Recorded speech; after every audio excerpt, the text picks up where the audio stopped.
I was really pleased to finally complete my Sound BlasterX H series family of headsets when the H7s arrived last week, and I've been using them non-stop since. The H7 headset is the big daddy of the pack, offering features and sound above and beyond the H3 and H5 before it.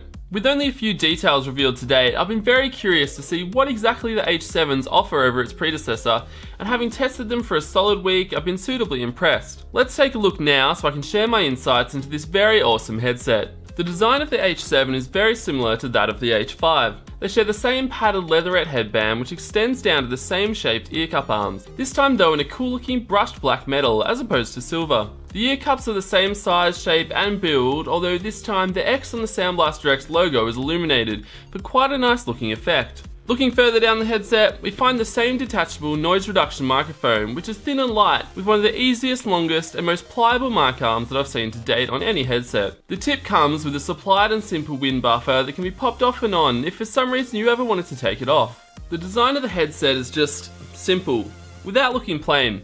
I believe this simple design really contributes to the headset's overall lightweight, which is incredibly important for comfort, especially over long gaming sessions. The H5 and H7 models are both very comfortable headsets overall. The lightweight, as mentioned, combined with a well-padded headband and very gently padded ear cups make for a very forgettable wear. Forgettable as in you can forget that you're wearing them, which is probably the holy grail in terms of gaming headset design, in my opinion anyway. Some headsets tend to squeeze your head a bit too hard too. I didn't have this issue at all, and the H7s both rest easily on your head, but don't fall off either if you shake your head around. Connectivity is an area where the H7 excels, both overall and over its little brother, the H5. Where the H5 is an analog only headset, the H7s double up as both an analog and digital USB headset. An X-branded inline remote a short distance away from the headset is where you can attach the micro USB cable for the digital signal, or alternatively, there's a 3.5mm jack available for simply using them as an analog device. The inline remote features a large mic mute toggle, a play-pause phone call button,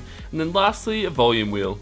It's through the USB connection that the H7's 7.1 surround sound is enabled. This can be customized in the Sound BlasterX Acoustic Engine software, where you can also play with a number of other settings. First of all, there's a number of custom-built presets supplied by Creative, including some for specific games like Call of Duty and Dota. On the Acoustic Engine tab, you can then adjust and create your own profiles too. There's then an equalizer page where there are also a number of presets and the ability to create and save your own. And then on the Scout Mode tab, you can toggle just that, Scout Mode, a sound mode that's designed specifically to help you hear enemies from further away. The Voice FX tab allows you to mess around with the way that your mic recording is processed and has some pretty funny presets of its own. Finally, in the Advanced Setting tab, you can test the 7.1 surround sound, toy with simple mixer settings, and also customize the illumination of the X logo to pulsate along with the song you're playing, which looks cool, but you'll never see it, will you?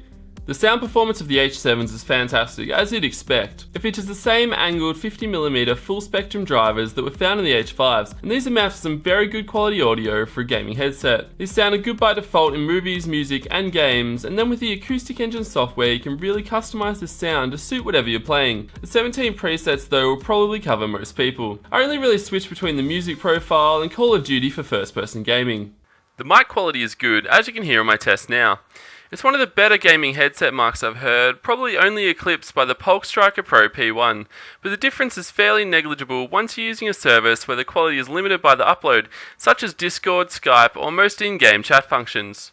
Overall, the Sound BlasterX H7 is no doubt a really great headset. The design is simple yet attractive, and it's one of the most comfortable headsets on the market. The sound quality from the 50mm drivers is great, and the accompanying Acoustic Engine software is honestly unmatched, certainly as far as I've seen.